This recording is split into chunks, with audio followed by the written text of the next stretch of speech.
එංගලන්තයේ ටීසයිඩ් විශ්වවිද්‍යාලයේ වගින් පවත්වන උපාධි පාඨමාලාවල් දුරස්ස අධ්‍යාපනයේ යටතේ විශ්වවිද්‍යාලය තුල සිටම හැදෑරීමේ අවස්ථාවක් උදාවනවා ලංකාවේ පිහිටි එමුගේ නියෝජිත ආයතනය වන ලන්ඩන් ටෙක් සිටි කැම්පස් හරහා. යනුව ටීසයිඩ් විශ්වවිද්‍යාලයේ දෙවන උපාධි කණ්ඩායම විශේෂ සම්මාන ප්‍රදානෝත්සවය උපාධි පිළිගැන්වීමේ අවස්ථාව පසුගියදා කොළඹ ගලදාරෙහිදී පැවැත්වුණා.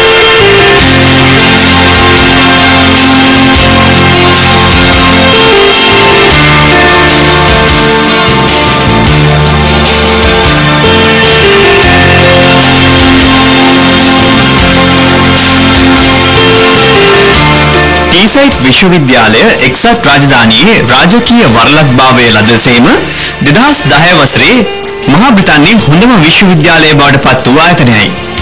එමෙන්ම මෙරට උසස් අධ්‍යාපන අමාත්‍යාංශය සහ විශ්වවිද්‍යාල ප්‍රතිපාදන කොමිෂන් සභාවේ ලියාපදිංචි විශ්වවිද්‍යාලයක් වන ටීසයිඩ් විශ්වවිද්‍යාලය නුගේගොඩ ලන්ඩන් ටෙක් සිටි කැම්පස් ආයතනය සමග එක්ව තොරතුරු තාක්ෂණය පිළිබඳ විද්‍යාවේදී ගෞරව උපාධිය ප්‍රදානය කරනු ලබනවා.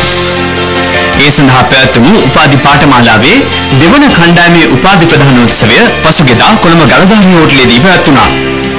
මෙම අවස්ථාව සඳහා ප්‍රධාන ආරාධනා මුත්තා ලෙස ටීසයිඩ් විශ්වවිද්‍යාලයේ තොරතුරු තාක්ෂණ පීඨයේ පීඨාධිපති ආචාර්ය සයිමන් ස්ටෝබර්ට් මහතා සම්බන්ධ වූ අතර විශේෂ ආරාධනා මුත්තා ලෙස ආපදා කළමනාකරණ අමාත්‍ය මහින්ද අමරවීර මහතා එක්ව සිටියා.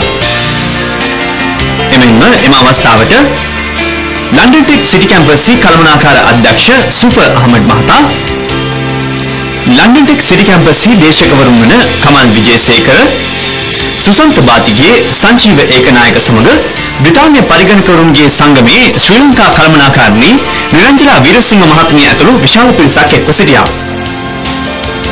මෙම අවස්ථාව සඳහා ආදි සිසුන් සහ දෙමාපියන් ඇතුළු විශාල පිරිසක් එක්ව සිටියා. ලන්ඩන් ටෙක් සිටි කැම්පස් සිවුන කණ්ඩායම ටීසයිඩ් විශ්වවිද්‍යාලය සමග ඒකාබද්ධව ජනවාරි මාසයේදී උපාධි පාඨමාලා ආරම්භ කරන බවද ආයතනය දන්වා සිටිනවා.